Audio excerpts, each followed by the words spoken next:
Završena je prva faza svetskog prvenstva, a ovo su najzanimljivije stvari koje su ga obeležile do sad. Ali van terena.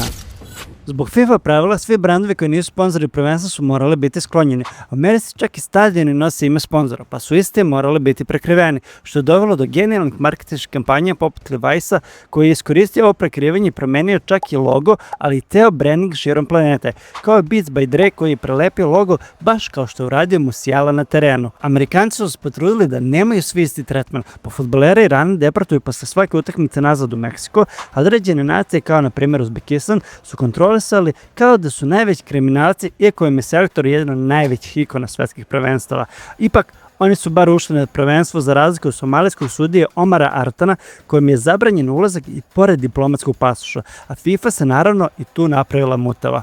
Ipak, UEFA mu je dodelila da sudi finale Superkupa i time je ispala car, a on je dočekan kao heroj u svojoj zemlji. Iako na sve strane ima poznatih ljudi, streameri prenose utakmice uživo na svojim kanalima i svi se bore za medijsku pažnju, ipak za sad su glavne zvezde 3 igrača. Novozelenđanin Tim Payne koji je postao hit i pre prvenstva, golman Zelenoradskih ostrva Vozinje koji brani u 5. deceniji i prestiže najveće zvezde s drugih sportova po pratiocima, ili srpski Zed, takođe golman, koji je uspeo da obori rekord po broju odbrana, ali da prestigne svoju ženu po broju pratilaca.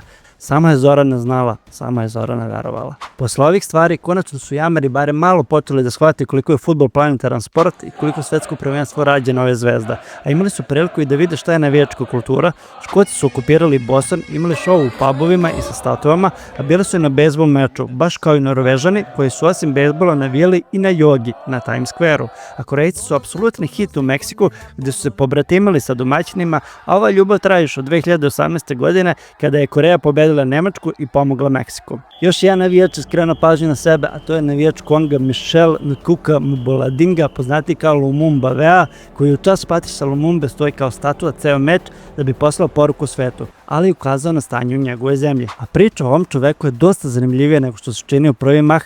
Pišite mi u komentarima ako želite poseban video o njemu, a pišite mi koje dešavanje van terena su obeležilo ovo svetsko prvenstvo za vas. A na terenu se obaraju rekordi, iako je ćelava prevara Gianni Infantino uradio sve što je mogao da amerikanizuje ovaj sport, pogotovo sa time što se sad igraju četvrtine, takozvana pauza za hidrataciju koja je, znamo svi, pauza za reklame i da se uzmu dodatne pare.